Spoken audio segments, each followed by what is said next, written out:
Bonjour à tous. Est-ce que vous m'entendez correctement? Bienvenue aux nouvelles têtes. Si jamais on n'a pas eu encore l'occasion de se rencontrer sur Twitch. Sylvain qui me dit qu'on m'entend super. Ok, parfait. Parfait, parfait. Et bah, ce que je vous propose, c'est qu'on attaque tranquillement. Et au fur et à mesure, yeah, il y a Sarah, cool. Je vous propose qu'on attaque tranquillement. Et puis du coup, qu'on découvre un petit peu ce qui se passe derrière le full site editing parce que bah, ça vient d'arriver. Ça en fait peur à certains, alors que à d'autres, ils voient plutôt des opportunités. Donc nous, on est plutôt de ce genre-là. Donc voyons ensemble un peu ce que cache tout ça. Et je vais faire en sorte que ce live soit tout sauf technique. Donc on va pas coder une seule ligne de code, on va faire Mumuse en mode Madame Michu clic-clic. Et on va voir ce que Madame Michu est capable de faire avec le full site editing si elle le comprenait de but en blanc tout le long, quoi. Allez, go, si ça vous va.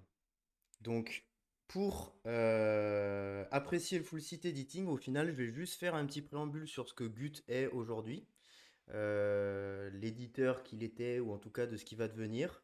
Le full site editing, resituer un petit peu ce que c'est, parce que c'est la dernière nouveauté de WordPress et que le changement, ça fait un peu peur à beaucoup de gens. Et derrière, bah, on va juste faire mes muses. Normalement, j'ai un site qui est lancé là en tâche de fond et on va essayer à partir de rien de construire quelque chose qui tienne la route, quoi. Donc, le premier truc qui a été, on va dire, qui a bousculé dans la communauté de WordPress, c'est que Gutenberg est arrivé du jour au lendemain. Il a pété l'interface de gauche pour amener l'interface qu'on voit à droite sur l'écran. Et bah, outre le fait qu'il y en avait un qui était un peu plus austère que l'autre, ou à l'inverse, qu'il y en a un où en fait bah, on se dit merde, c'est vite, qu'est-ce qu'on fait avec? Ben, l'objectif était, dans tous les cas, d'améliorer l'expérience d'édition, de telle sorte à ce que quand vous êtes dans l'éditeur de contenu de WordPress, vous ayez le visuel ou en tout cas la représentation graphique la plus juste de ce que va être votre site en côté visiteur sans forcément être connecté à l'administration de WordPress. Le moyen d'arriver à cette représentation-là, c'était de faire joujou avec ce qu'on appelle des blocs. Donc bah, vous avez un exemple là d'un bloc qui permet d'ajouter une image et de superposer du texte, etc. Mais c'est cette notion de bloc qui est hyper importante à maîtriser aujourd'hui parce que bah, tout est régi par ces fameux petits atomes là qu'on est capable d'agencer ensemble et jouer au Lego avec. Pour ceux qui ne sont pas encore à l'aise avec ce qu'est un bloc, j'ai essayé de le formaliser comme ça. Je ne sais pas si c'est très vrai ou pas, mais peu importe, vous avez le droit d'alimenter un petit peu ce qu'est ce bloc-là ou pas. En tout cas, selon moi, c'est une unité de base, c'est une brique d'un Lego qui permet de créer du contenu. Donc cette brique-là, en fait, elle vient embarquer des fonctionnalités. Et du coup, bah, la somme de toutes les briques, ça va construire notre univers, notre contenu et tout ce qu'on est capable de créer avec WordPress aujourd'hui. La particularité de Gutenberg, et ça a été le choix dès le départ, dès la conception, c'est de ne surtout pas donner de style au bloc, mais de fournir des styles, ce qu'ils appellent unopinionated. En gros, on va juste décrire le comportement par le style qu'on apporte.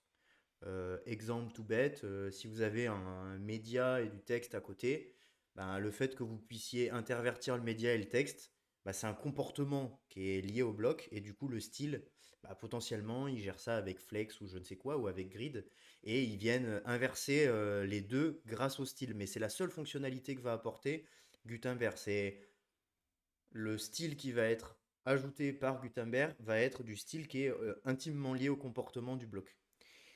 Et par définition, bah, certains étaient frustrés de ne pas pouvoir modifier tous les aspects type je ne sais pas, taille de typo, machin, etc. au début. Et c'est ce qui a été un peu décrié ou mal vu par certains. Mais au final, on va se rendre compte grâce au full site editing qu'on en arrive très très vite à là et que bah, potentiellement ça peut venir faire jaser certains qui sont pas encore à l'aise avec toutes ces notions. Tous ces blocs, tout ce Gutenberg là, en fait, a donné naissance à plein de spécificités liées au bloc.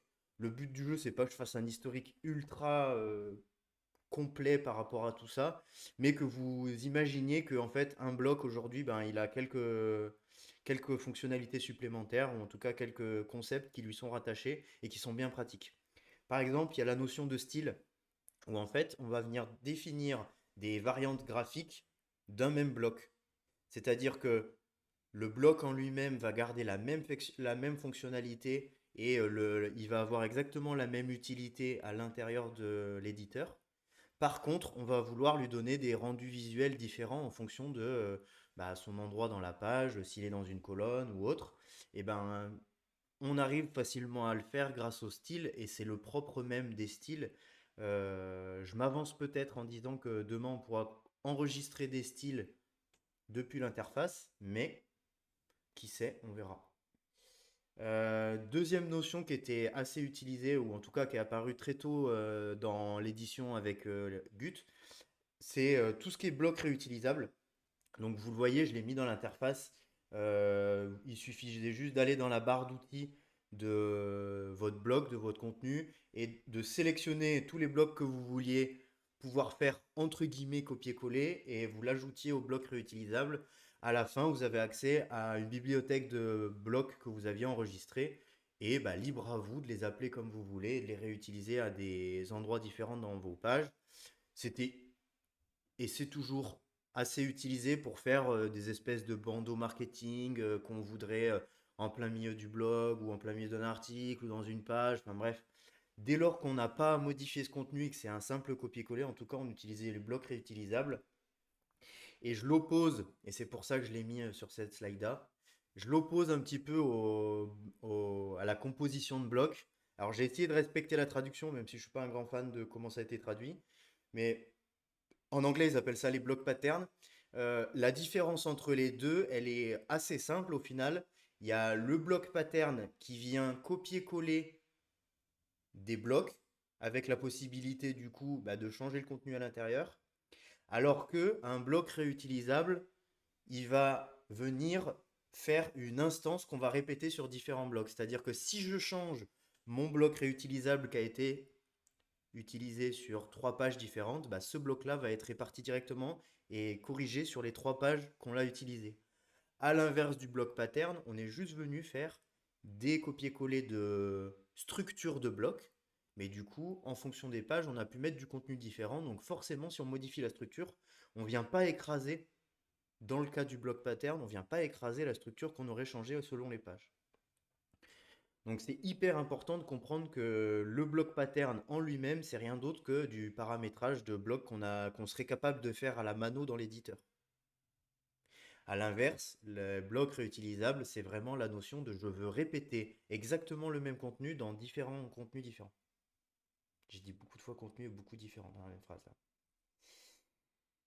C'est apparu un peu plus récemment et ça vient faire une petite transition un peu aussi avec le full site editing, mais comme je vous en ai pas parlé, on sait toujours pas ce que c'est. C'est les variations de blocs où en fait on vient garder la même fonctionnalité, on vient changer légèrement l'aspect visuel, mais en réalité on vient surtout ajouter un niveau de réglage à l'intérieur du fonctionnel. Je vous donne un exemple. Donc celui que j'ai sous le nez, c'est le bloc navigation. On a la possibilité de changer de variation, d'avoir un bloc navigation horizontal ou vertical. Bah, visuellement, ok, c'est pas tout à fait la même gueule. N'empêche qu'il n'y a pas de variation de style au sens où les liens changent pas de couleur, il n'y a pas de paillettes qui traversent chacun des liens, machin, etc. C'est vraiment l'aspect fonctionnel qui donne quelque chose. Un autre exemple que j'ai mis en dessous en plus petit, c'est si jamais j'avais à faire un bloc qui permet de gérer des formulaires, bah, en code, j'aurais l'équivalent d'une balise input type quelque chose. Bah, en fait, je pourrais très bien faire une variation par type que je veux choisir. Par exemple, Type email, si je veux que les personnes puissent rentrer un champ email. Type website, si je veux que les gens puissent rentrer une URL de site, etc., etc. Et cetera. Et ça permettrait du coup, de manière conditionnelle, entre guillemets, de pouvoir venir changer la gueule du bloc à l'intérieur. Donc, gardez en tête que les variations de blocs, c'est vraiment du réglage à l'intérieur d'un bloc à proprement parler. Autre exemple qui existe dans Gut depuis le départ, c'est le bloc colonne, où vous sélectionnez le nombre de colonnes que vous voulez à l'intérieur. Voilà. J'espère que c'est clair en tout cas. Tout ça en réalité, c'était la phase 1 du full site editing. Et du coup, qui dit phase 1 dit qu'il y en a d'autres. Et les autres, elles sont là. Donc, on a dit que l'objectif premier, c'était d'améliorer l'expérience d'édition de contenu. On a vu que les blocs répondaient à ce problème-là. Deuxième étape, phase 2, personnaliser l'apparence du site. Toujours avec Madame Michu qui va pouvoir cliquer, machin, etc. Troisième étape, ça va de rendre l'édition du contenu collaborative, un peu à la Google Doc, où vous pouvez être plusieurs sur le même document et écrire des bêtises à votre voisin. Et quatrième phase, ça va être d'implémenter le multilingue. Alors ça va passer par l'éditeur, mais j'imagine que ça va devenir natif à WordPress grâce, en tout cas, à Gutenberg. Petite parenthèse, au final, Gutenberg vient amener beaucoup de changements dans WordPress pour une raison toute bête, c'est que les releases sont beaucoup, beaucoup, beaucoup, beaucoup plus fréquentes sur Gutenberg que sur WordPress.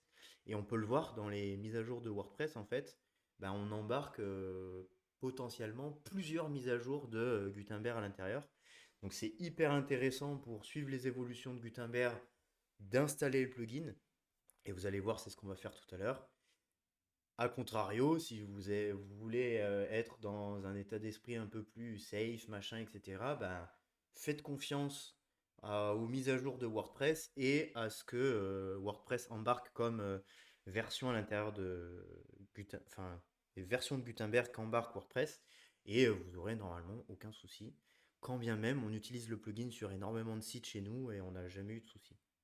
Ce truc-là, je ne le sors pas de mon chapeau, je vous ai mis le lien vers la ressource, c'est une ressource officielle de WordPress, donc j'invente rien, mais vous l'avez compris, du coup, le full site editing, c'est la deuxième phase, et c'est ce qui va nous permettre de personnaliser l'apparence entière du site.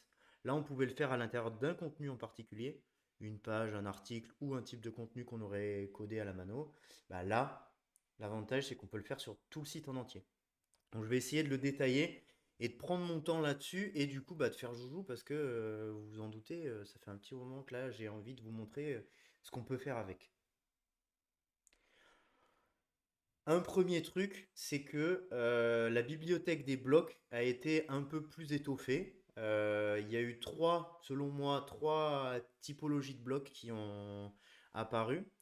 Tous les blocs qui sont liés au site, par exemple, je vais pouvoir aller récupérer des données du site comme le logo, le titre, la description, enfin le slogan, pardon, s'il y a des corps traducteurs, machin, je sais pas quoi là. Euh, Deuxième typologie de blocs, il y a les informations liées au document qu'on est en train d'éditer. Donc par exemple, si jamais on a envie d'aller récupérer, je sais pas moi, l'extrait d'un article, l'image qu'on met en avant d'un article ou d'une page ou d'un CPT ou autre, la date de publication ou bref, activer, désactiver, enfin afficher ou pas la possibilité de mettre des commentaires, ça y est, maintenant c'est possible. Le full site editing a aidé à la transition, mais en réalité, ça faisait sens que à l'intérieur d'un contenu, on puisse aller chercher les informations un peu méta de ce contenu. Et mon petit chouchou à moi, c'est Query Loop. Donc, ceux qui sont à l'aise avec le dev comprendront la phrase d'en dessous quand je dis c'est l'équivalent la VP Query. Depuis un bloc, on va pouvoir aller requêter d'autres informations à l'intérieur du site. Et c'est là où moi j'y trouve le plus de puissance, mais peut-être que peut-être que je l'ai mal expérimenté. En tout cas, à l'intérieur de la query loop, on a la capacité de venir inclure des templates. Donc vous imaginez que si on inclut des templates de manière dynamique, les possibilités sont multipliées par ce qu'on veut. Et ça devient ultra, ultra, ultra intéressant de faire joujou avec ce type de bloc parce que on a les mêmes paramètres. Est-ce qu'ils sont tous dans l'interface aujourd'hui? La réponse est simple, c'est non. Par contre, est-ce qu'ils vont tous l'être demain? La réponse est peut-être pas aussi simple, mais il y a de grandes chances que oui quand même. Il y a un bloc en particulier qui est intéressant, je ne sais pas si vous l'avez vu dans la slide d'avant, mais au milieu, il y avait un template part quelque chose. Bah, en fait, ce template part, c'est un bloc à part entière. On pourrait dire, ouais, mais en fait, c'est la même chose qu'un bloc réutilisable. On pourrait imaginer que c'est un header et en fonction des pages, on vient changer ce header, machin, etc. Alors, c'est presque vrai à une chose près, c'est que ces template parts, on va pouvoir les définir en tant que concepteur du thème dans un dossier spécifique et du coup les mettre à disposition directement utilisables depuis n'importe où. Deuxième avantage, c'est que, je suis en train de casser le bureau, deuxième avantage, c'est que euh, ils sont éditables. Donc au même titre qu'on pouvait éditer les blocs réutilisables avec une composition de blocs à l'intérieur et ou d'autres réglages un peu spécifiques, bah là on peut faire exactement la même chose et leur assigner des réglages très très très très fins. On verra, on va faire mumuse quand on va sur le site, quand on va essayer de découvrir l'interface du full site editing tout à l'heure. Ben, on va voir que en fait là oui, on commence à les euh, ouvrir en termes de possibilités des choses qui sont vraiment vraiment fines et on va pouvoir définir en fonction des modèles de page, est-ce qu'on inclut ou pas ce template là, enfin cet élément là ou pas. Et ça va être vraiment vraiment un truc qu'on peut personnaliser en fonction des modèles. Donc, transition toute faite vers les modèles. Ceux qui font des thèmes, j'invente rien, hein, c'est template hiérarchie. Et il est respecté de la même manière que on le code aujourd'hui en index.php, single.php, etc. Bah là, c'est la même chose, sauf que c'est du point HTML. Je vous ai même pas dit pourquoi c'était du HTML, mais à la rigueur, on pourrait se faire un live où on s'amuse à créer un thème qui serait compatible avec le FSE. Je pense que c'est une bonne idée de live. Mais je voulais rester en mode le moins technique possible, quand bien même je fais des petites apartés de cet ordre-là. Il suffit de définir les templates dans un dossier bloc-template. Tout à l'heure, c'était template parts. Voilà. Je vous laisserai la curiosité et le soin d'aller voir la doc. Elle est bien branlée et en plus de ça, elle permet de créer en vraiment deux copier-coller un thème compatible avec le FSE. Gardez en tête que aujourd'hui, quand on créait des thèmes, bah, il fallait avoir un développeur sous la main pour pouvoir modifier l'apparence du template qui était affiché en fonction de la page qu'on visite. Bah, demain, ou en tout cas aujourd'hui, plus tard dans 15 minutes, on va pouvoir modifier ce template-là. Donc c'est là où il y a de la richesse derrière. Dernier bébé, enfin je sais pas si c'est le dernier que j'ai mis, mais en tout cas c'est un des bébés que j'ai envie de vous présenter un peu en détail. J'en avais fait une newsletter et je me suis dit ça peut être bien que je l'explique avant qu'on l'utilise parce que au final c'est selon moi avec le query loop, le bloc qui permet d'être l'équivalent de la VP Query, le Global Settings et Global Style là, que je vais vous présenter, c'est selon moi la deuxième plus grosse avancée qu'il y a eu sur Gutenberg, et de très loin parce que elle va nous permettre à terme de créer notre propre système de composants directement depuis l'interface. On va avoir un pseudo Figma qui nous permet de créer nos blocs ou de les paramétrer et de pouvoir les éditer en live sans connaître et sans comprendre une seule ligne de code. Donc ils ont fait ça par strat. Donc il y a la strat core où en fait c'est tous les styles de Gutenberg dont je vous ai parlé tout à l'heure qui sont inclus par bloc. Les fameux styles que j'ai appelés unopinionated, c'est qu'ils sont pas censés fournir de charte graphique ou autre. La deuxième step qui vient écraser la précédente, ça va être tous les styles qui sont en queue par le thème. Donc j'utilise le thème A, bah, potentiellement j'ai les styles du thème A qui vont être embarqués. J'utilise le thème B, bah, je vais avoir les styles du thème B qui sont embarqués. Point. Ça ne va pas chercher beaucoup plus loin dans un premier temps. Mais gardez en tête que plus on avance dans cette pyramide vers le bas, plus on va vers quelque chose de très précis. Et plus on va vers du précis, plus on vient écraser celui d'avant. Quand bien même les sélecteurs CSS ou autres ne seraient pas la même chose, ou ne rentreraient pas en collision. Deuxième partie, et c'est celle avec laquelle on va faire Mumuse, c'est la partie ce qu'ils appellent globale. C'est-à-dire que le thème a le droit d'embarquer ses styles, c'était le step d'avant. Bah, Madame Michu va pouvoir venir éditer ses styles grâce à l'interface de Gutenberg.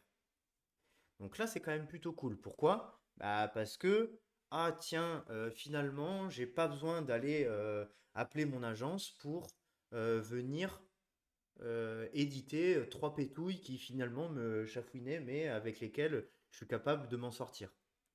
J'ai une bêtise, je veux un coin arrondi, un peu plus arrondi, je veux changer la couleur d'un bouton, je veux augmenter un petit peu la taille de la police, etc., etc. Ben, possible et mutualisable pour tous les blocs.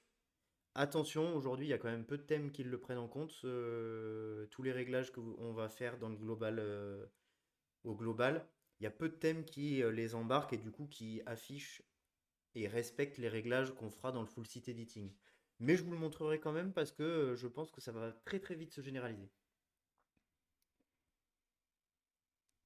Les styles qui sont intimement liés au document ou à la page courante, au modèle de page courant, au type de contenu actuel que vous êtes en train de visiter.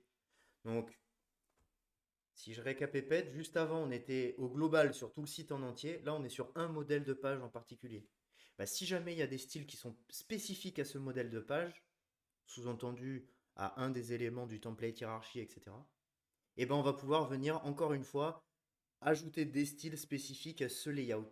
Et là, bah, en fonction de votre manière de concevoir, ça peut vous permettre d'avoir des gains en perf qui sont quand même sympas parce que vous allez vous amuser, au lieu d'avoir un seul CSS à commun à tout le site, bah, en fait, vous allez pouvoir séparer par page le CSS spécifique au modèle que la personne est en train de voir. Et le step le plus bas, ou en tout cas les dernières stylisations graphiques qu'on va pouvoir apporter à notre site, ça va être au niveau des blocs. Et quand bien même il y a certains blocs qui intègrent d'autres blocs, par exemple le bloc colonne, c'est un bloc qui permet d'ajouter d'autres blocs à l'intérieur de lui-même, et ben on va venir spécifier le style des blocs qui sont utilisés à l'intérieur de notre document.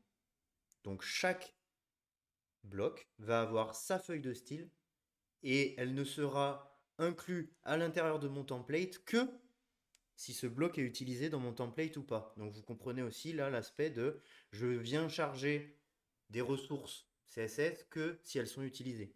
Sous-entendu, ben ça sert à rien de les charger si elles ne sont pas utilisées. Donc il y a quand même un petit gain en performance par rapport à la manière de concevoir de beaucoup d'agences aujourd'hui. Ce que je vous propose, c'est qu'on s'arrête là, sauf si vous avez des questions, et on se fait une petite pause questions avec grand plaisir. Avant de passer comment ça s'appelle, à faire joujou au full site editing, on peut se faire une petite session questions-réponses tranquillement.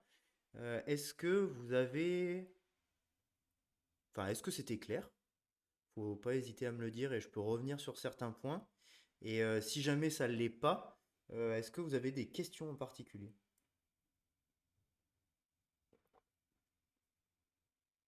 Ou peut-être que j'étais beaucoup trop clair.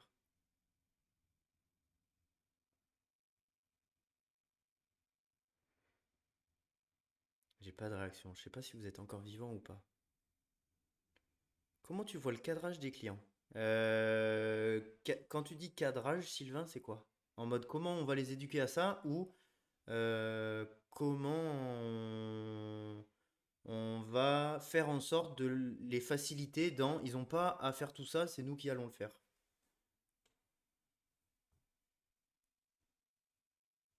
J'attends ta réponse après, Sylvain. Est-ce que le FSE ne donne pas trop de liberté à Madame Michu? Ou Madame Michou? Ah, moi j'étais partisan du Michu, toi Michou. Est-ce que le FSE donne pas trop de liberté? Par défaut, oui. Mais le gros avantage du FSE, c'est qu'on peut activer, désactiver les fonctionnalités en fonction de si on en a besoin ou pas. Et c'est là où je trouve ça assez puissant, c'est que euh, à l'époque, quand Gut n'existait pas, on faisait ça via ACF. on créait notre propre page builder qu'on filait à nos clients, de telle sorte à ce que bah, ils aient suffisamment de réglages parce qu'il leur en fallait deux trois pour avoir des mises en page différentes, mais en même temps pas trop parce qu'on voulait quand même cadrer toute la charte graphique et autres pour pas que ça parte en sucette quoi.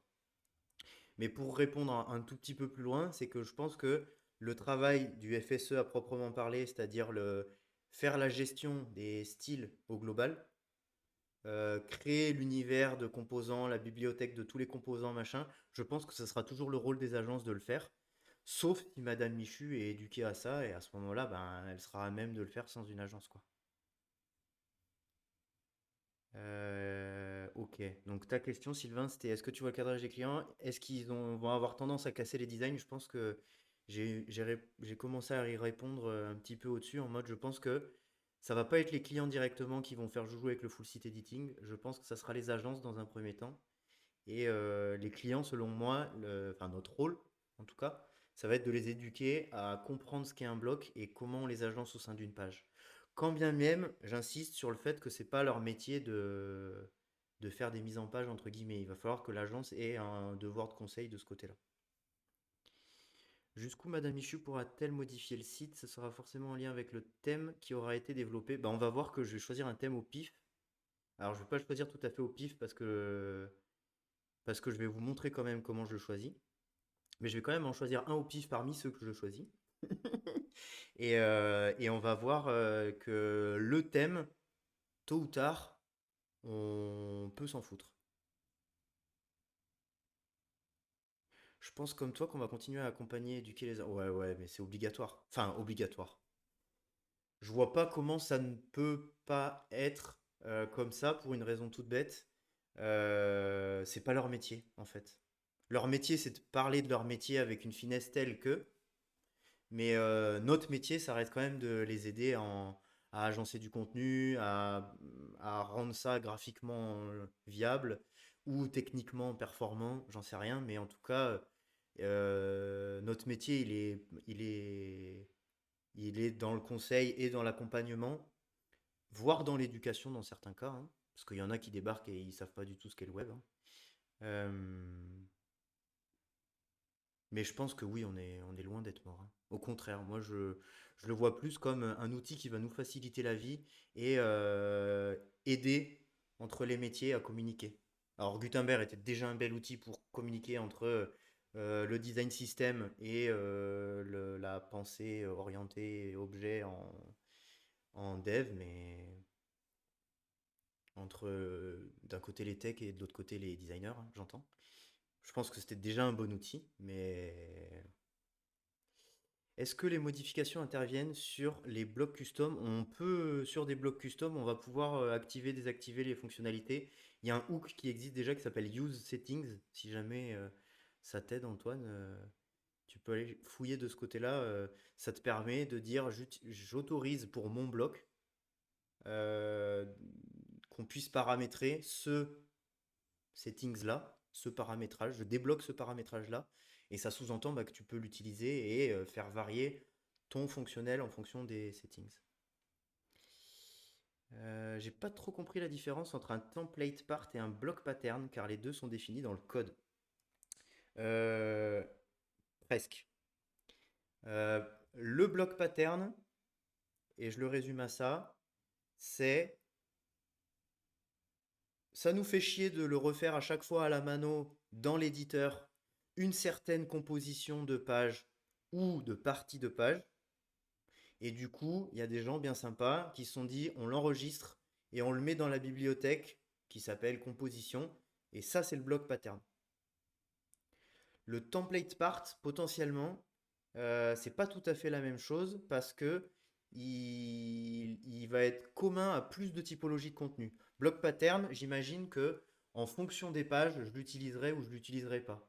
Alors que le template part, selon moi, ce qui tranche, c'est qu'il va être utilisé dans beaucoup de cas. Par exemple, un template part qu'on va créer tout à l'heure ensemble, ça va être le header et le footer. Mais on pourrait envisager qu'il y ait deux template parts différents, un header avec le menu, un header sans footer par exemple. Et l'utilisation va être différente à la fin, ouais, exactement. Mais gros avantage, c'est que dans un cas, bloc pattern, il faut être à l'aise avec le PHP pour l'enregistrer, machin, etc. Alors que template part, c'est du HTML, hein. C'est des commentaires HTML pour définir les blocs qui seront à l'intérieur de ce template part. Si vous n'avez pas trop de questions, enfin, si vous n'avez plus trop de questions, parce que vous avez posé pas mal de questions intéressantes déjà, mais si jamais vous avez d'autres questions, n'hésitez pas. Peut-être que je reviendrai dessus par la suite, mais je vais essayer du coup de faire ce que je vous promets depuis tout à l'heure, c'est essayer d'aller choisir un thème au pif ou pseudo au pif et de découvrir ensemble l'interface des différents concepts que je viens de vous présenter. Donc pour ça, hop, je vais tège ma presse et je vais surtout repasser en plein écran. Tananana.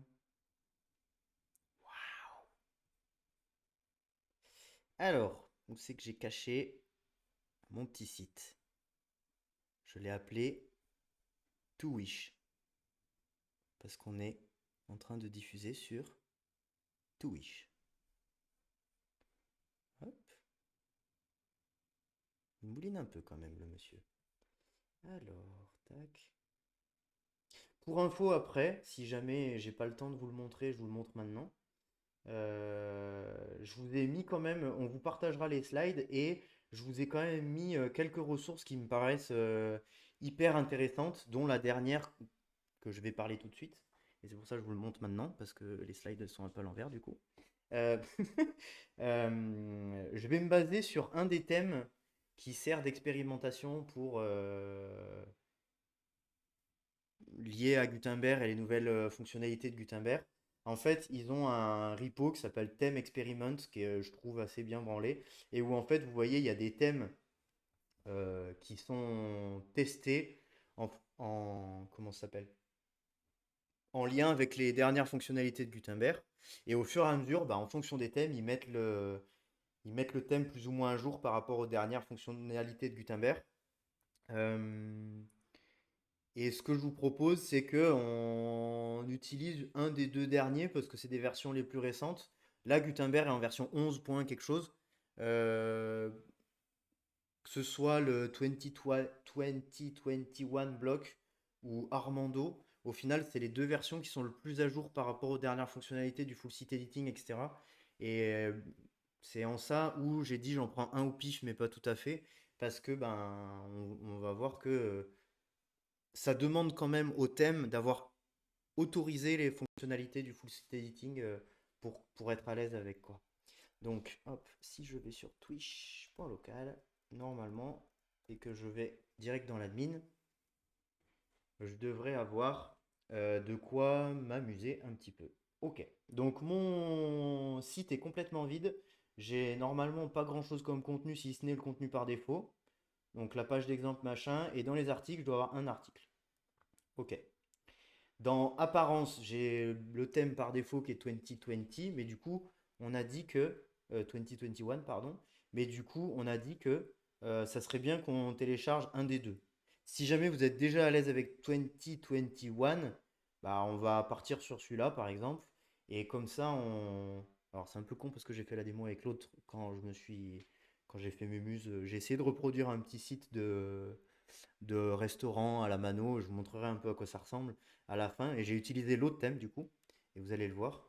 Mais il suffit de filtrer ici dans les features par full site editing ou en français modification complète du thème. Donc c'est un peu plus verbeux, mais voilà.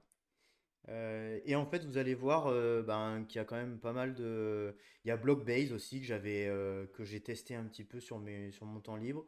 Mais vous voyez qu'au final, les thèmes dont on a parlé, Armando, 2021 Block, ou Q, c'est la personne qui s'occupe de migrer une bonne grosse partie des composants de Gutenberg. euh, et du coup, elle en a fait un thème. Enfin, il en a fait un thème. Au final, c'est les quatre que moi j'ai expérimenté. Ça veut pas dire que c'est les meilleurs, ça veut juste dire que je les ai testés. Donc, libre à vous de les tester. Il y en a qui, par défaut, graphiquement, sont un peu plus léchés que d'autres. Euh, je vous laisserai le soin d'essayer par vous-même ce qui vous intéresse. Mais je vais choisir 2021 block pour essayer de me mettre dans la merde parce que je ne l'ai pas essayé avant. Donc le temps que ça installe, je vais vérifier côté plugin que j'ai bien. Alors je vais juste attendre qu'il télécharge quand même mon bordel. Ok, je vais l'activer et je vais juste vérifier côté plugin que j'ai bien installé Gutenberg. Pour une raison toute bête, c'est que pour activer, donc faites gaffe auquel vous utilisez le bloc ou le pas bloc hein, dans les thèmes. Mais dans plugin, voilà, nickel. J'avais déjà installé le plugin Gutenberg qui nous permet d'avoir du coup la dernière version du full site editing. C'est-à-dire que si jamais il y a eu des corrections entre-temps, ben au moins je les ai. Donc c'est ça le gros avantage. Il me le met en gros en gras en clignotant avec des chats qui volent. Attention, vous utilisez un thème qui embarque le full site editing. Officiellement, c'est pas trop stable, mais quand même on a envie de jouer avec quoi. Deuxième truc que vous avez peut-être aperçu si vous avez l'œil vif, c'est qu'il y a un nouvel item qui est apparu, c'est l'éditeur de site. Et du coup, bah, c'est peut-être par là qu'on va commencer, parce que c'est la nouvelle chose qu'on voit apparaître. En vrai, deuxième chose qu'on voit apparaître, si jamais on était resté un petit peu plus longtemps dans apparence, il y a la notion de modèle et d'éléments de modèle qui est apparu aussi ici. Dans site éditeur, donc je fais exprès de commencer par le truc le plus visible parce qu'il y a du rouge. Et quand c'est rouge, c'est que c'est important. Donc la première fois, c'est pas impossible que ça prenne un petit peu de temps à charger, machin, etc. Prenez pas peur, c'est parce qu'il faut le charger, quoi. Et c'est surtout qu'il va charger beaucoup de choses à beaucoup d'endroits. Donc vous le voyez, dans Site Editor, au final, j'ai ce que je retrouve en front. Donc j'ai mon header, visiblement il y a une espèce de navigation, mais elle n'est pas du tout renseignée. J'ai mon dernier article ici, j'ai un petit espacement, une pagination et ce que je pourrais qualifier de footer. Ok. Bah, en fait, ce qui m'intéresse, avant de activer, désactiver, où est-ce que je me situe, etc. Donc, on voit que le document en particulier où je me situe, c'est un modèle de page. Le modèle de page index, c'est celui par défaut si jamais il n'en existe pas d'autre qui est chargé par WordPress. Ce truc-là, je ne l'invente pas de mon chapeau, c'est le template hiérarchie qui régit ces règles-là. Et ça, c'est ce qu'on connaît de base quand on utilise déjà Gutenberg, c'est quand on vient sélectionner un bloc, on a les réglages de ce bloc à l'intérieur.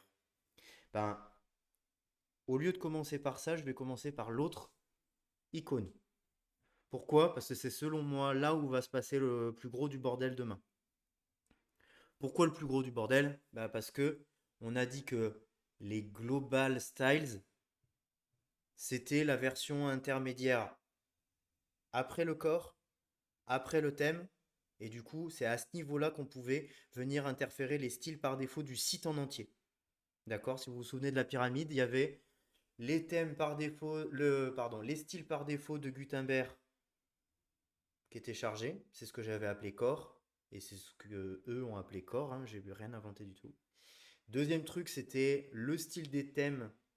Donc potentiellement les couleurs de fond, les typos, les machins, etc. qui sont en queue par le thème.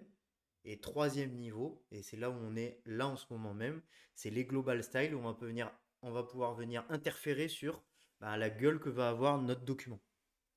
Donc là, je suis sur route, je suis sur tout le site en entier. C'est-à-dire que libre à moi de dire que mon site finalement sera blanc. Donc je prends ma couleur de fond, je coche la couleur de fond, bim. J'ai déjà modifié la couleur de fond sur le site en entier.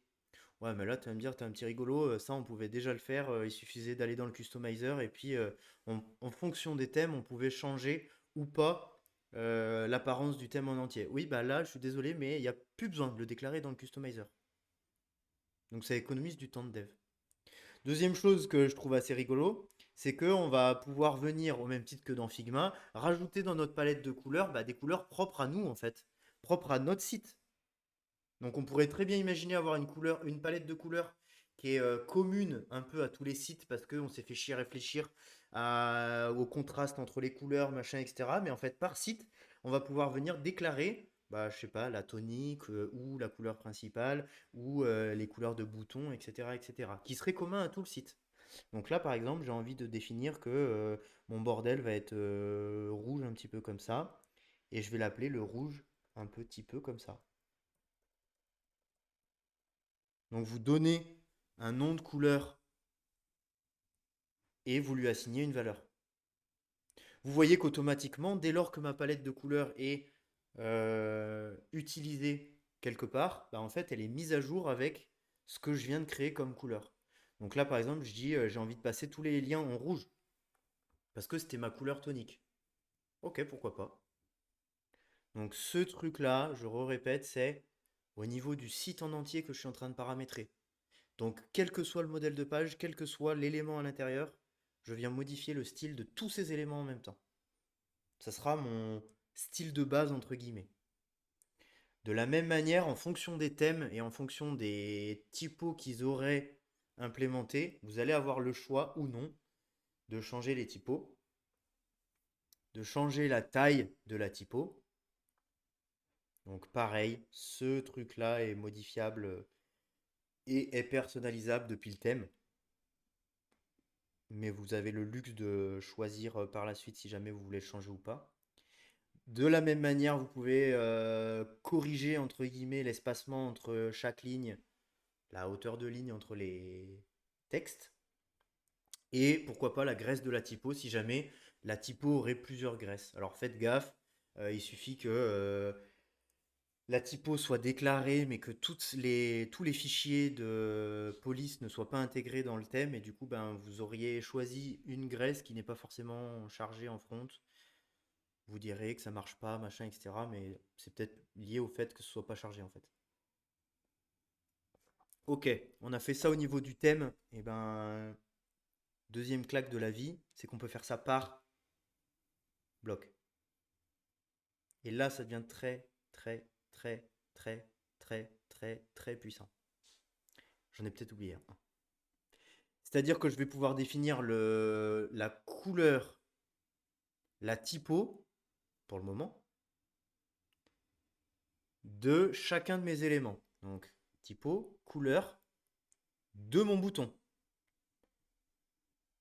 Que typo en ce qui concerne le code, et couleur, espacement en ce qui concerne les colonnes, par exemple. Donc, je ne vais pas me taper tous les blocs, vous en doutez, sinon on pourrait faire ça sur une semaine. Mais je vais vous montrer que il y a quand même un niveau de finesse qui est particulier, c'est que on retrouve à chaque fois la palette de couleurs qui était globale à tout le site. C'est normal, on vient de le dire avant. Il y avait corps, thème, puis global. Entre, il y avait document, et après, il y avait bloc. Bah là, on est au niveau du bloc, et au niveau du bloc, on va pouvoir venir dire, bah en fait, pour les boutons, on peut autoriser ce bleu dégueulasse. Vous comprendrez très vite que le bleu dégueulasse que je suis en train de créer, et ben en fait, est-ce qu'il va être commun à tous les blocs? Non, il est scopé au niveau de ce bloc-là. Et c'est là où moi je trouve que c'est une avancée qui est chouette et c'est un niveau de finesse et de paramétrage qui est ouf. C'est-à-dire que je peux, en fonction des blocs, venir altérer la palette de couleurs si jamais j'autorise une charte particulière pour des blocs particuliers. Je peux venir personnaliser, bah, du coup, vous vous en doutez, le contenu à l'intérieur de tout ça. Et tout ça, je ne l'ai pas dit, mais c'est géré dans un seul petit fichier JSON. Donc il y a un thème.json qui vient répertorier toutes les configs qu'on est en train de faire là. Et on peut venir écraser ou pré-paramétrer en fonction de si on est plutôt à l'aise avec l'interface ou plutôt à l'aise avec le code. Pour chacun des blocs, le fonctionnement par défaut du bloc. Donc on va essayer par exemple pour le bloc bouton. Et du coup, ce qu'on n'a qu'à faire, c'est s'insérer un petit bloc, par exemple, je ne sais pas où, ici, juste pour le voir changer. Donc hop, ici, je veux insérer un bloc. Alors je suis en anglais, je vais essayer de garder en anglais. Hop, bouton. Et du coup, je vais venir, ben, vous voyez là par exemple, j'ai changé la typo directement. Ça veut dire que mon bloc par défaut bouton va prendre ce style-là. Donc par exemple, j'aimerais des boutons qui soient énormes avec ma fameuse belle couleur bleue que j'ai choisie. avec un goût et une finesse dans le goût qui est magnifique. Donc là, on imagine que ça serait un call to action, peu importe lequel, hein. Attention à un truc. J'ai dit tout à l'heure que j'étais en train d'éditer un modèle, donc ça veut dire que là, je suis en train d'insérer un bouton call to action sur tous mes modèles par défaut. C'est là où je vais venir un petit peu corriger ce que je viens de faire et où bah, maintenant que visuellement je me rends compte que je peux éditer pour tous mes boutons par défaut et comment je le sais que c'est par défaut, je clique sur plus, il a la même gueule maintenant. J'ai réussi à paramétrer par défaut le style qu'il va avoir. Donc à chaque fois que je vais l'utiliser, par défaut, il aura le style que je vais définir. Et ben maintenant, je vais venir pour chacun des modèles ou pour chacun des parties de modèle ou des éléments de modèle que je vais réutiliser, va venir paramétrer tout ça. Donc là, je viens de le faire pour bouton avec les couleurs, je l'ai fait avec la typo. On va peut-être, je vais peut-être vous montrer l'histoire des espacements ici. Donc là, pour ceux qui sont à l'aise avec du CSS, ils savent ce que ça veut dire ce mot-là. Ceux qui ne sont pas à l'aise en CSS, ben, ils auraient la traduction marge à l'intérieur ou un truc de ce genre-là. Et vous avez la possibilité de dire je veux 20 pixels de partout, mais si vous ne voulez pas des pixels et mais une autre unité, bah vous pouvez la choisir. Ça demande quand même d'avoir des bases de CSS au final. Donc je ne dis pas que tout le monde doit apprendre à coder en CSS, mais je dis juste que c'est un plus. Et si jamais vous voulez différer l'espacement entre les blocs, ben vous avez la possibilité de séparer chacun des côtés et vous avez pour chaque case l'équivalent au-dessus. Donc là, je suis en train de traiter de la marge d'en haut. Là, je suis en train de traiter de la marge d'en bas. Là, je suis en train de traiter de la marge d'en... Je me suis trompé avant. Là, c'était à droite. Là, c'est en bas. Et là, ici, c'est à gauche. Ok. Donc vous avez la représentation graphique de ce que vous pouvez éditer. Ce que nous, on ferait en CSS avec padding, deux points, quelque chose, on a le même ordre de déclaration. Bah, là, vous l'avez sous forme d'une interface qui est facilement éditable. Ok. Certains vont me dire, ouais, mais Elementor, il fait déjà ça, machin. Elementor, il ne sait pas faire ça sur la totalité du site. Et il ne sait pas faire ça de manière à hériter des styles du global jusqu'au particulier. Et le particulier, on peut l'éditer le plus finement possible. Et si je suis en train de dire une bêtise, vous avez le droit de me contredire parce que j'utilise Elementor jamais. Donc, si je sauvegarde mon bordel ici, en réalité, regardez ce que je sauvegarde. J'ai fait des modifications sur mon template qui s'appelait index. Bon, peut-être que j'ai pas envie de les sauvegarder. Mais par contre, j'ai fait des modifications sur mes global styles. Et ça, j'ai envie de les modifier par contre. Ok. Donc, je sauvegarde ma tambouille. Et si vous avez compris ce délire de route, c'est le document au complet, c'est le site au complet, pardon. Et par bloc, on peut venir itérer toujours sur le site au complet, mais par bloc, on vient paramétrer à quelle gueule il va avoir par défaut. Bah, en fait, vous allez vous rendre compte que le champ des possibles est quand même vite infini. Histoire quand même de vous montrer les deux autres éléments. Si vous essayez de revenir en arrière via le bouton ici, vous voyez ce qu'il vous propose là, notre ami FSE. Il nous propose directement de créer soit des modèles de page, soit des éléments de modèle quand on en aura. Donc là, par exemple, j'aimerais créer un nouveau template de page pour ma page d'accueil. OK. Donc, dans le template hiérarchie, ça correspondrait au fichier qui s'appelle front-page.php. OK. Parce que je suis quelqu'un de sympa, bah, on va essayer de tout recréer de zéro. En vrai, j'aurais pas été sympa, j'aurais quand même essayé de recréer tout de zéro. Donc, hop, tout le groupe qui est ici, je vais le tège. Et le footer qui doit rester en bas, je le tège. Donc, mettez-vous dans la peau de je n'y connais que dalle. J'essaye de décomposer un maximum ma page d'accueil pour qu'elle ressemble à un site où quelque chose va pouvoir se répéter de page en page. Bon, bah, le quelque chose qui va pouvoir se répéter de page en page, si vous faites des sites depuis un moment, ça s'appelle un header. Bah, je vais chercher s'il n'y a pas un bloc qui s'appelle header, tout bêtement. Ce bloc-là, si je l'inclus, il me dit, OK, là, tu es en train de créer un header. Comme je suis sur le bloc, attention, je vais switcher ici en haut à droite et vous montrer que ce bloc-là a bien ses propres paramétrages. Et libre à moi, du coup, de venir écraser soit les paramétrages par défaut que j'avais définis dans Global Style, soit Là, spécifiquement pour la page d'accueil, j'ai envie d'avoir ces réglages-là. Donc Global Style, c'était le niveau du milieu. Juste en dessous, là, je suis dans le modèle. Donc je suis au niveau du document. OK? Donc là, il me dit, est-ce que tu as envie d'en créer un nouveau ou un qui existe déjà? Je vais lui dire que je veux en créer un nouveau et du coup, depuis le plus, je vais pouvoir rajouter des choses dedans. Par exemple, j'ai envie de mettre une colonne. Dans cette colonne, j'aimerais qu'il y ait, je sais pas du tout quoi. Ici, on va mettre un logo, par exemple. Est-ce que j'aurais le droit de mettre un logo Donc là, je vais dans le petit plus. Est-ce qu'il y a un truc qui s'appelle logo? Ah, site logo, cool. Ah bah tiens, ça veut dire que si j'ai déjà défini le logo de mon site, en fait, il va apparaître directement là. Est-ce que je l'ai défini? Apparemment non. Ah, je vais venir aller chercher un petit logo.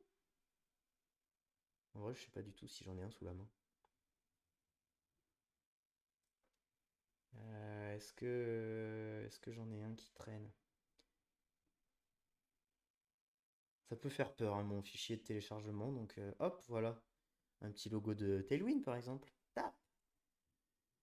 Nickel. Est-ce qu'il me dit que j'ai le droit?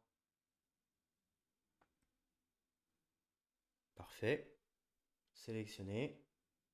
Nickel. Et pour mon image, je définis quelle taille j'ai envie qu'elle ait. Par exemple, je dis une bêtise, je veux qu'elle fasse 50 pixels. Allez, parfait. Ici, par exemple, j'aimerais ajouter un menu. Un menu. Si je tape menu, est-ce que j'ai un truc? Ah ouais, il me dit menu, j'ai navigation. Tu veux qu'elle soit plutôt verticale, horizontale? Bon, dans mon cas, elle serait peut-être plus horizontale. Ok. Et il me dit, est-ce que par défaut, tu vas ajouter toutes les pages ou tu veux commencer un truc de zéro? Bon, comme je vous aide, on va commencer de zéro. Et comme on commence de zéro, à chaque fois, on vient cliquer sur le petit plus et on lui dit qu'est-ce que tu as envie. J'aimerais rajouter un listing de pages, ok. Boum, il en a trouvé une. Bon cool. Et si je vais éditer ce listing de pages, en fait, il va me dire ouais ouais mais là moi je te faisais un listing de pages automatique, est-ce que tu veux pouvoir le faire à la mano? Bah ouais, parce que je veux pas forcément toutes les pages à l'intérieur de mon menu, mais du coup pour chaque page, regardez, maintenant il m'a converti ça comme étant un lien vers une page. Et quand je clique sur le plus, j'ai le choix que ce soit un lien vers une page ou autre chose en fait. Ça peut être un lien vers un site à l'extérieur, ça peut être je ne sais quoi. D'accord? Donc je vais garder ça et pourquoi pas tout à droite mettre un truc vers les réseaux sociaux. Donc j'imagine qu'il y aurait voilà, social icône, hop, boum. Là j'ai réussi à créer mon header. Je vais juste rajouter deux petites icônes. Par exemple, on est sur Twitch, donc on va mettre Twitch. Et on se met sur Twitter parce qu'on est des gens sympas et on aime les oiseaux. Hop, go. Donc il y aurait que quand j'ai renseigné les paramétrages de chacun de ces réseaux que s'afficherait le comment ça s'appelle l'icône. Par contre, vous voyez que dès lors qu'on modifie un template, en réalité, quand on sauvegarde, on choisit qu'est-ce qu'on vient sauvegarder, modifier, machin, etc. Donc là, je vais pas trop m'embêter, je vais dire OK pour tout. Vous voyez qu'en réalité, on a créé un élément de modèle Untitled Template Part qui est qui? Qui est notre header. Donc peut-être qu'on va lui donner un nom un peu plus sympa tout à l'heure. On a modifié les réglages du site, on a modifié le logo parce qu'on n'en avait pas avant. Et en réalité, on est venu altérer deux modèles de page qui sont index et front page. Front page sur lequel on est et index sans doute parce qu'on est en train d'altérer le header. Ok, cool. On va faire la même chose rapidement pour le footer. Donc, hop, footer.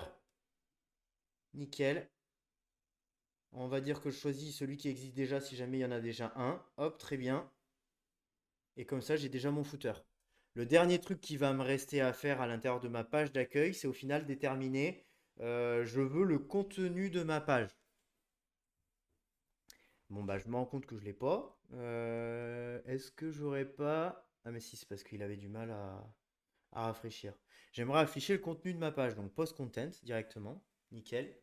Et du coup, dans ce post content, vous vous en doutez, ça sera la page que j'aurai définie comme étant la page d'accueil. L'intérieur de cette page viendra se mettre entre le header et le footer. Donc si je teste rapidement ce truc, je sauvegarde, j'ai bien mis à jour mon modèle de page front page. Ok, cool. Je reviens Hop, ici, retour dashboard. Je vais me créer une page rapidement. Par exemple, hop, ma page d'exemple. Et je vais dire que c'est cette page-là qui va être ma page d'accueil, ou je vais dire à cette page d'utiliser le modèle de la page d'accueil, au choix. Comme c'est le template hiérarchie, on pourrait dire que c'est la page d'accueil, mais comme c'est un modèle de page, en fait, on peut venir appliquer notre modèle de page, qui par défaut, vous voyez, c'est page. Bah, moi, j'ai envie de lui appliquer celui qu'on vient de créer là. Je mets à jour, et vous vous en doutez, si je vais en front, je vais avoir mon petit header avec le contenu de ma page et le footer que je viens de créer. Ok, bah c'est quand même pas beau ce que je viens de faire. Bah, il y a une notion qui est intéressante qui est, hop, quand je vais éditer mon modèle de page, qui est le fait d'hériter ou pas des réglages du modèle. Donc là, quand je vais par exemple sur mon header, j'ai la possibilité de définir si mon contenu va être align, wide, full, machin, truc, bidule. Mais j'ai aussi la possibilité de les déterminer là. C'est-à-dire que là, j'aurai mon contenu par défaut, par exemple. Et à droite, je dirais, ça c'est mon contenu wide. Et libre à moi du coup maintenant, à partir de là, de dire, ben, tout ce qui va être à l'intérieur en par défaut ou en wide, ben, ça prendra ces 960 ou 1280. Donc, ma colonne que j'ai inclus à l'intérieur tout à l'heure, donc là je suis dans une colonne, je vais remonter d'un cran. Si vous n'êtes pas sûr, vous avez toujours le listing qui est sur la droite là, sur la gauche, pardon. Donc colonne ici. Hop, je vire mon petit listing. Dans ma colonne, dans l'affichage, je lui dis, ben, je veux que tu sois large ou je veux que tu sois full. Ben, en fonction de ça, ça va venir jouer directement sur ben, la gueule que ça va prendre à l'affichage ici. Bon, vous voyez au passage que mon logo, il a un joli fond blanc, c'est complètement débile. Je vais attendre qu'il ait fini de mettre à jour mon bordel, j'ai l'impression que c'est good. Si je mets à jour, vous voyez que mon header est venu se caper par rapport aux 1280 que j'avais défini comme étant la largeur, enfin l'alignement large. Et du coup, vous en doutez, on peut faire exactement la même chose pour le footer, pour le contenu. Donc, si je reviens dans mon listing, tôt ou tard, ici, j'ai mon contenu. Et je vais vous présenter la deuxième qui est ici, Inherit Default Layout. Donc, je lui dis que les réglages pour mon modèle de page, front page, et pour le contenu, enfin pour le bloc qui s'appelle Post Content, vont hériter du contenu que tu vas avoir saisi à l'intérieur de cette page. Donc en réalité, c'est à l'intérieur de ma page où je vais pouvoir déterminer si c'est full, wide, machin, truc, etc. Et pour le footer, je vais avoir un petit peu les mêmes réglages que pour le header. Donc je ne vais pas vous embêter trop longtemps avec ça. Hop, je vais mettre 960 et 1280 ici pour voir est-ce que je réussis à faire ma tambouille. 1280. Et à partir de là, alors je ne vous ai pas montré le bloc query post, mais c'est le dernier truc qui me reste à vous montrer. À partir de là, je vous ai montré ce qu'étaient les modèles de page, le global style, les parties d'éléments avec le header, le footer.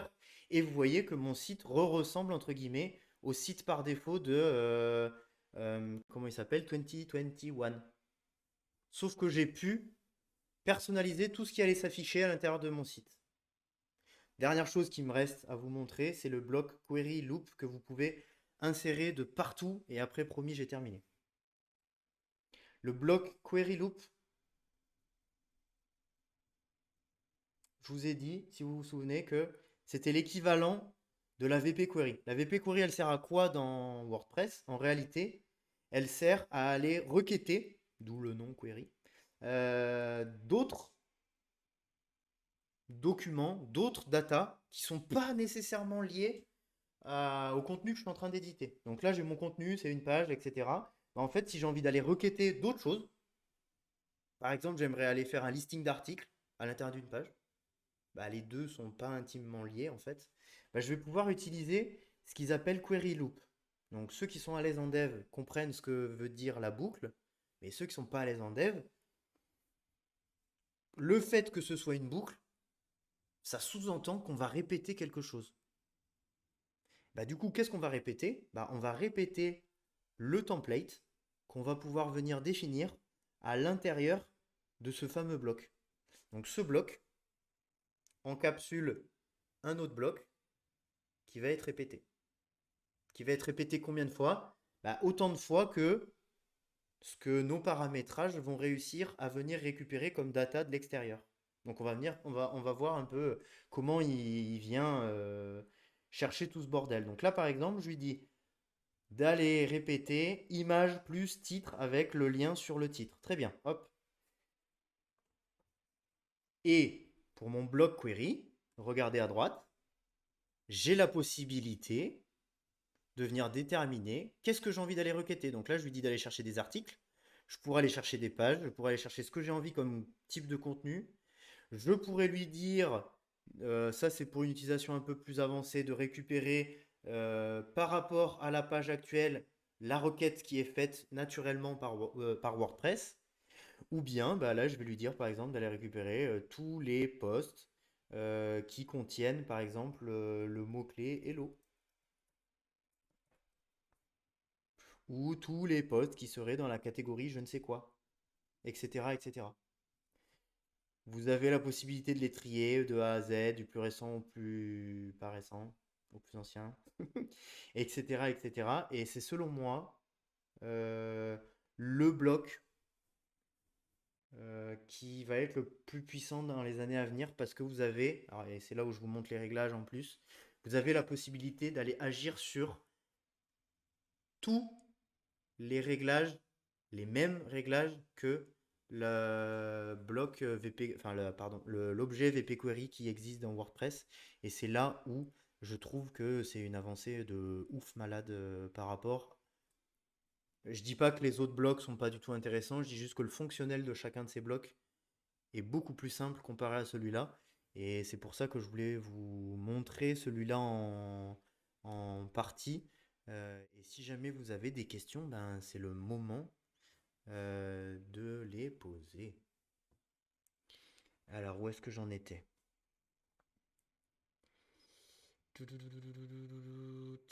Template part, machin. Donc ça, je crois que c'était la fin. C'est puissant tout ça, mais oui, c'est archi puissant. Tu édites tout ton CSS. J'édite pas de CSS, je fais tout à la mano. Par contre, si j'avais un CSS qui était chargé par mon thème, et là tu le vois par exemple avec le fond vert, bah en fait je viens écraser ce fond vert. Pour info, tu as à peu près ce même fonctionnement site global widget sur Elementor depuis leur version 3. Ah bah tu vois, Sarah, je savais même pas. Il faut que tu m'aides hein, sur Elementor, je suis quand même une pipe, hein.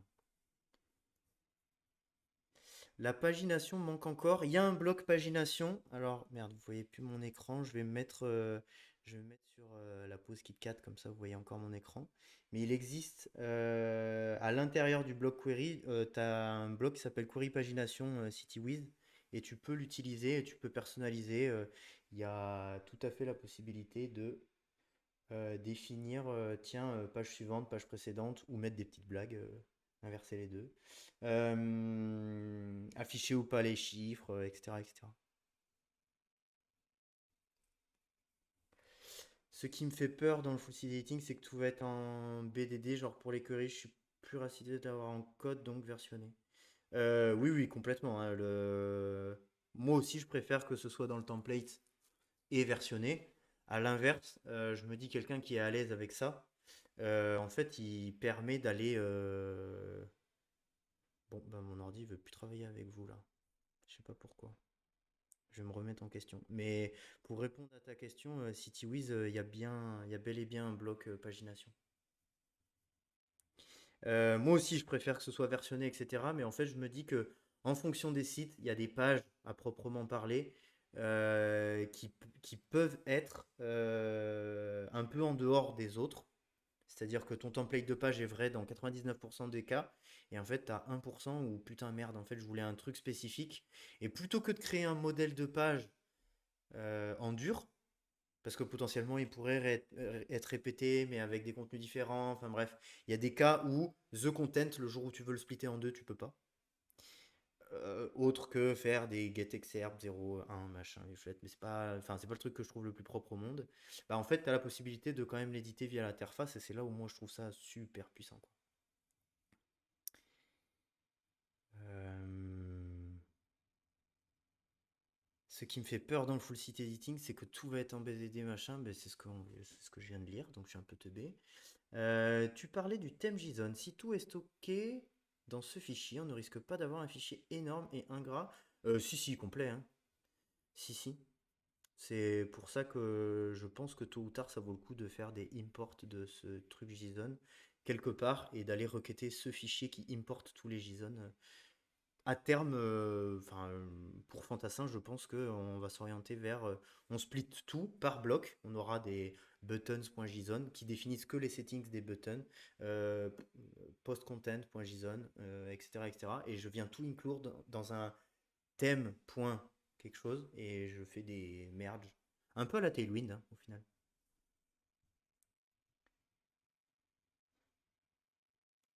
Plus un avec toi sur ce genre de cas spécifique. Ouais, Bah, en tout cas, aujourd'hui, j'ai jamais réussi à le tweaker autrement, entre guillemets, quoi.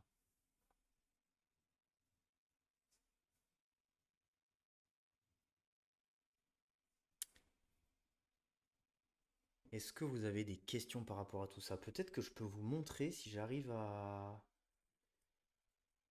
Si mon ordi veut bien encore travailler, peut-être que je peux vous montrer le site que j'ai essayé de reproduire. Alors, vous allez me dire, ouais, super, c'est pas un site compliqué, et je suis d'accord avec vous. Mais c'est le petit ramen à côté de chez nous, là où on va le midi.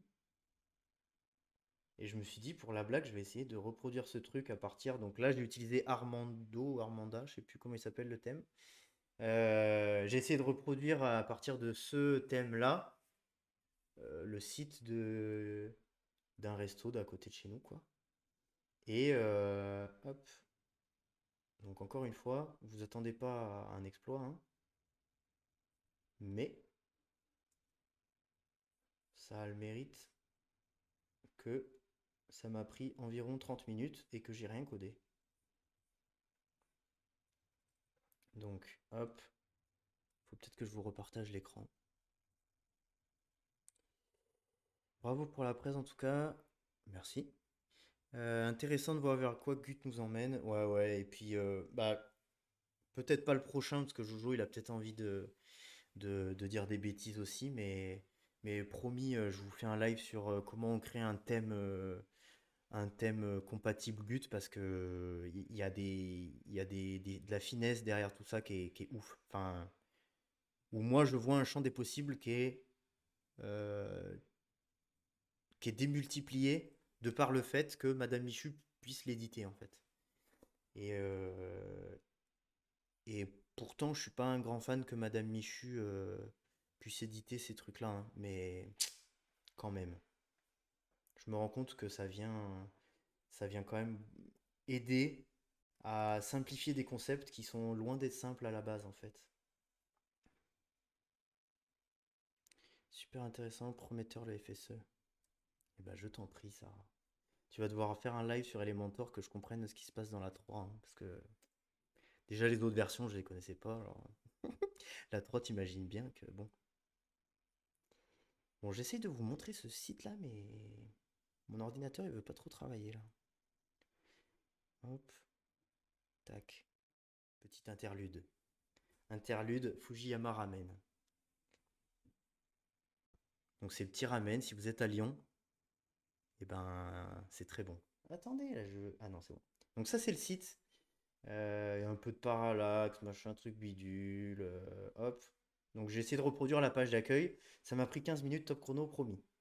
Donc à la typo près, je pense que je suis pas loin d'avoir et à ce header près, mais j'ai réussi à en faire un header en mode pseudo parallaxe, je sais pas quoi, machin. Et j'ai fait ça que avec le full site editing, enfin que avec Gut, machin. J'ai juste pas pris le temps de faire le footer, mais en tout cas, vous voyez que j'ai même réussi à refaire le sticky en haut. Bon, il faudrait que du coup je force pour le header qu'il ait un truc blanc, mais À part ça, je pense avoir respecté assez bien la disposition. Alors j'ai fait le kéké auprès de l'équipe où je me suis dit ouais mais ça va être facile à faire parce que on peut gérer les marges. Et en fait je me suis auto-niqué parce que c'était des paddings, c'était pas des margins. Sinon j'aurais réussi à faire la petite superposition en mettant par exemple des margins top négatifs ou autres. Et vous montrer qu'au final il n'y a rien d'insurmontable dans ça. Enfin moi je trouve que c'est 90% des sites qu'on retrouve aujourd'hui sur le web ça. Mais au final, ben, dans ces 90% là, je suis en train de me rendre compte que on peut facilement les reproduire sans être un foudre de guerre en code ou autre, quoi. Ça y est, j'ai envie de ramen.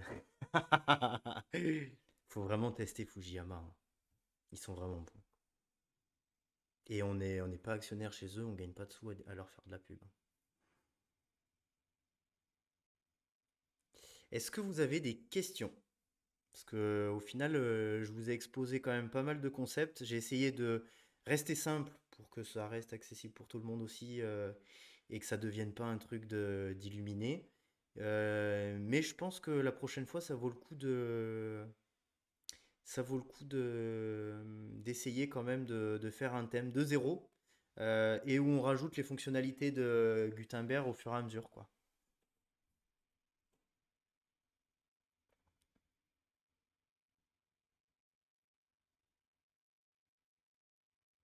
Alors, je vois pas de questions en particulier, mais si jamais vous en avez, n'hésitez pas. Curieux pour le thème de zéro. Yes, cool. N'hésitez pas en tout cas à nous balancer des tweets ou des ce que vous voulez, ou des mails, ou enfin bref, on répond à tout, ou presque. Que ce soit en FTS Squad, le compte de Fantassin ou sur mon compte perso. En tout cas, n'hésitez pas à m'envoyer des questions autour de Gut avec grand plaisir pour y répondre. Bah, merci à vous en tout cas. En parlant de thème, serait cool que Underscore le prenne en charge complet. Et je pense que par défaut, Underscore, il lui manque pas grand chose à être compatible FSE. Par exemple, déclarer le thème JSON et définir des styles neutres. Et comme ça, en fait, Underscore serait compatible FSE. Mais d'ailleurs, ça peut être un bon truc de partir de Underscore et de le rendre FSE compatible. Carrément. Bonne idée, ça. Je note, je note.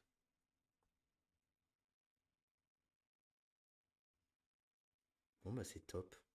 En tout cas, je vais vous laisser travailler si jamais vous avez envie de travailler cet après-midi. Et si encore une fois vous avez des questions, Twitter ou autre, peu importe. Mais en tout cas, c'était un plaisir de vous partager les petites découvertes du full site editing. On est resté simple, mais en tout cas, j'espère que ça vous a plu. Et ben, rendez-vous le mois prochain pour le prochain live. Merci à tous.